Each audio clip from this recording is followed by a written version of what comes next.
ప్రపంచ దేశాలకు శాంతిని ఏంటో నిరూపించినటువంటి బుద్ధుడు, ఆయన బోధించినటువంటి బోధనలు ఈ దేశానికి ఎంతో సూచికమైనవి.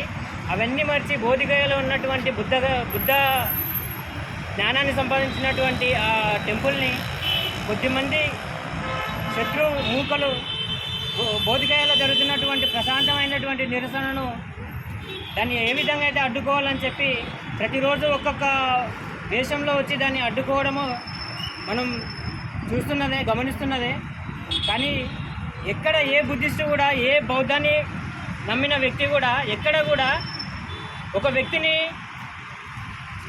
వ్యతిరేకించడమో లేకపోతే ఒక వ్యక్తిని దూషించడమో, ఒక వ్యక్తిని కొట్టడమో ఎక్కడ కూడా జరగదు.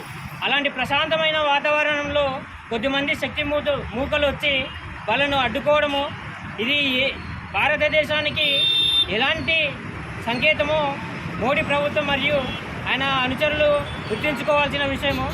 ఎక్కడ కూడా బుద్ధుడు చెప్పినటువంటి బోధనలో త్రిశరణ కానీ, పంచసూత్రాలు కానీ, ఎక్కడ ఏ మతాన్ని కానీ, ఏ వ్యక్తిని కానీ వ్యతిరేకంగా సూచించే ఎక్కడ కూడా సూచనలు ఉండవు. అలాంటిది బోధిగయలో ఉన్నటువంటి ఆ టెంపుల్ను బుద్ధిస్టులకి ఏర్పరచాలి అంటే మీకెందుకు ఒళ్ళు మండుతుందో ఎక్కడ అర్థం కాని పరిస్థితి.